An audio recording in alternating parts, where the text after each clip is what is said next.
Assalamualaikum warahmatullahi wabarakatuh. Ketemu dengan saya, Kak Abu. Hai, sahabat Lavender. Kali ini kita akan membahas mengenai materi biologi, yaitu materi tentang sel. Bagaimana? Apakah ada yang sudah mendengar istilah tentang sel? Baik, kita lanjut ke video berikut ya.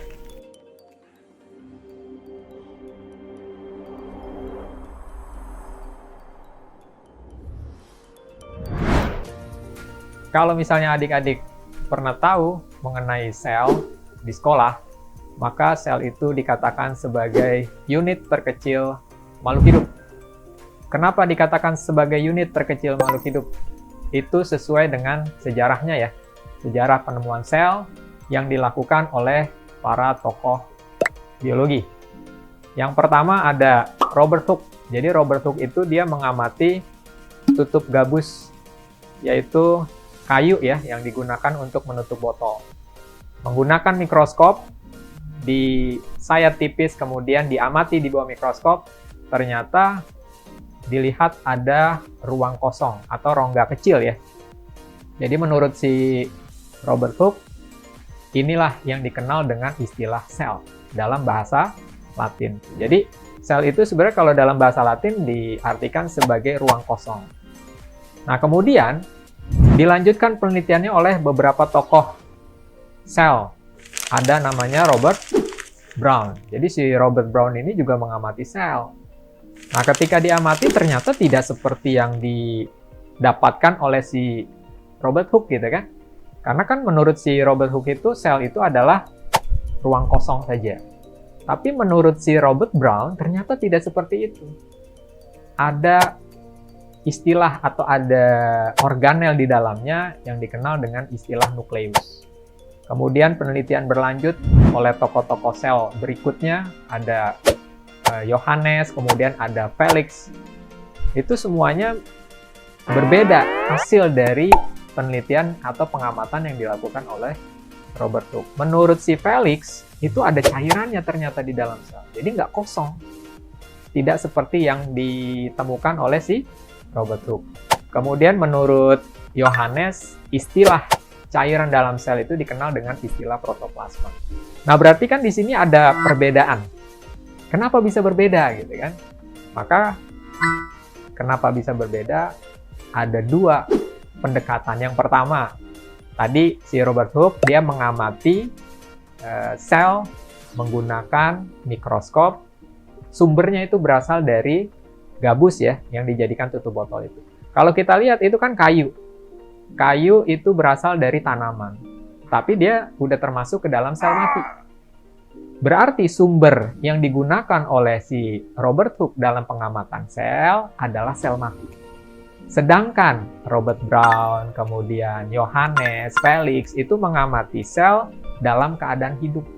Jadi sumbernya beda ya. Berarti di sini kita bisa ambil kesimpulan bahwa perbedaan antara sel mati dengan sel hidup adalah protoplasma.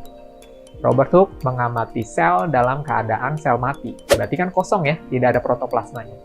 Tetapi Robert Brown, Felix, Yohanes mengamati sel dalam keadaan hidup, sehingga didapatkan di dalamnya ada protoplasma.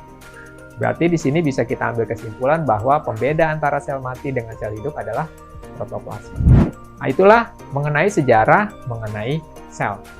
Kemudian kita lanjut, setelah penelitian-penelitian tentang sel itu dilakukan oleh beberapa tokoh, maka didapatkanlah kesimpulan teori dari sel itu. Yang awalnya sel dikatakan sebagai ruang kosong, maka penelitian-penelitian berlanjut, dibuatlah kesimpulan bahwa sel itu adalah unit terkecil kehidupan. Kenapa kesimpulan seperti itu gitu kan?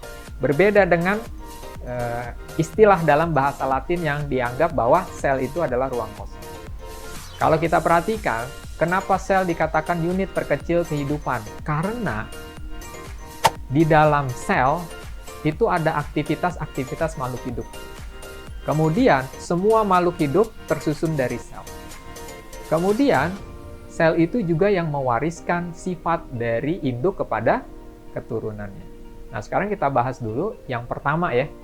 Jadi sel dikatakan unit terkecil makhluk hidup. Yang pertama adalah sel sebagai unit struktural terkecil makhluk hidup.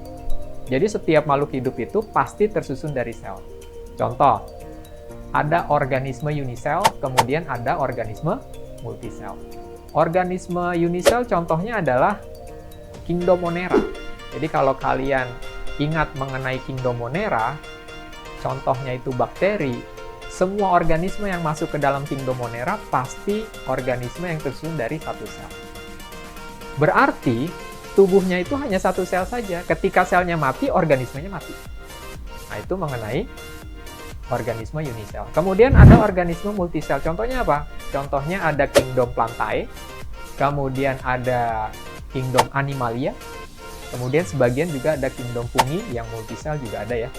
Nah, kalau organisme multisel, maka tubuhnya tersusun dari banyak sel. Misalnya kita ambil contoh aja manusia. Manusia ini masuk ke dalam kingdom apa? Manusia masuk ke dalam kingdom Animalia. Supaya gampang, contohnya diri kita sendiri aja ya. Nah, kalau kita perhatikan, nih jari kita ini tersusun dari sel. Kemudian kepala kita, organ tubuh yang lain juga tersusun dari sel. Ketika satu sel pada organ tersebut mati, apakah organismenya mati? Tidak kan? Nanti selnya itu akan mengalami regenerasi.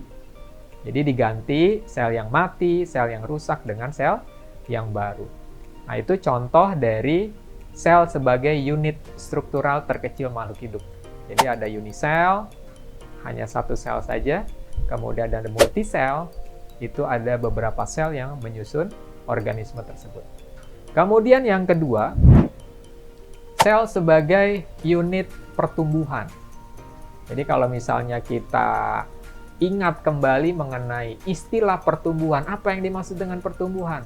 Pertumbuhan itu adalah proses pertambahan ukuran. Kita ambil contoh ketika manusia dilahirkan, ukurannya rata-rata itu beratnya 3 kilo ya. Kemudian panjangnya secara umum 50 cm. Tapi sekarang coba ukur diri kalian sendiri. Berapa beratnya? Ada yang 50 kilo sekarang kan? Kemudian tingginya ada yang sudah 170 cm. Berarti ada pertambahan ukuran. Terjadi proses pertumbuhan. Kenapa kita bisa bertambah tinggi, bertambah besar? Karena sel yang ada di tubuh kita membelah secara mitosis bertambah. Sehingga kita bertambah besar. Maka ada istilah selula selula. Artinya apa tuh? Sel yang ada sekarang berasal dari sel sebelumnya. Kan kita berasal dari apa sih? Kita ini berasal dari zigot. Zigot itu adalah satu sel. Kemudian membelah jadi embrio. Kemudian jadi janin, dilahirkan, jadi individu seperti itu. Berarti sel dikatakan sebagai unit pertumbuhan makhluk hidup. Jadi unit terkecil pertumbuhan makhluk hidup. Ada istilahnya apa tadi? Selula ex selula. Itu menurut si Rudolf Virchow. Kemudian kita lanjut. Sel juga dikatakan sebagai unit fungsional terkecil makhluk hidup. Artinya apa? Artinya adalah aktivitas kehidupan makhluk hidup itu ternyata dilakukan oleh sel. Contoh, misalnya kita makan. Ketika kita makan, kita mencerna makanan, kemudian makanannya diserap masuk ke dalam pembuluh darah. Kemudian diedarkan, dibawa masuk ke dalam sel. Jadi sebenarnya yang makan itu siapa? Yang makan itu adalah sel. Kemudian ketika makanan masuk ke dalam sel, terjadilah proses metabolisme di sana. Makanannya diubah jadi energi, nanti energinya digunakan oleh sel untuk beraktivitas. Jadi aktivitas makan, aktivitas respirasi, aktivitas ekskresi, itu semuanya dilakukan oleh sel. Makanya dikatakan sel sebagai unit fungsional terkecil makhluk hidup.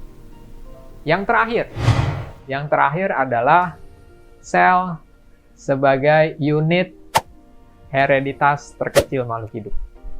Jadi di sini maksudnya apa nih? Maksudnya adalah sifat yang diwariskan dari orang tua kepada anaknya, kepada keturunannya, itu dibawa oleh siapa? Dibawa oleh sel. Kita ambil contoh manusia paling gampang ya, karena kan berkaitan dengan diri kita gitu kan. Jadi seorang ayah menghasilkan sel gamet namanya sperma. Seorang ibu menghasilkan sel gamet namanya ovum. Dari sel sperma dan sel ovum, sifat itu dibawa. Jadi ayah akan mewariskan sifatnya melalui sel sperma. Ibu akan mewariskan sifatnya melalui sel ovum. Nanti sperma ovum itu bersatu, terjadi fertilisasi atau pembuahan, terbentuk zigot. Nah, zigot ini akan menjadi individu baru yang memiliki sifat dari ayah kemudian dari ibu. Maka dikatakan sel sebagai unit terkecil hereditas makhluk hidup. Karena yang mewariskan sifat dari orang tua kepada anak itu adalah sel. Nah, itulah mengenai pengertian sel. Jadi, sekarang kalian saya harapkan sudah bisa memahami mengenai sel. Jadi, sel itu menurut bahasa Latin yang ditemukan oleh Robert Hooke adalah ruang kosong. Tapi setelah penelitian-penelitian dilakukan, maka sel dikatakan sebagai unit terkecil makhluk hidup yang terdiri dari unit struktural, unit pertumbuhan, unit fungsional, dan unit heritage. Bagaimana? Sudah ada pencerahan ya mengenai pengertian dari sel. Jadi saya harapkan kalian tidak bingung lagi. Kalau ditanya mengenai sel, apa itu sel gitu kan? Maka kalian bisa jawab dengan mudah. Oke, saya akhiri video hari ini. Sukses buat kalian semua. Jangan lupa teman-teman atau kawan-kawan Lavender ditonton video-video Lavender di YouTube. Dan jangan lupa juga di like ya, untuk mendukung supaya tetap dibuatkan video-video pembelajaran. Oke, sukses buat kalian semua. Assalamualaikum.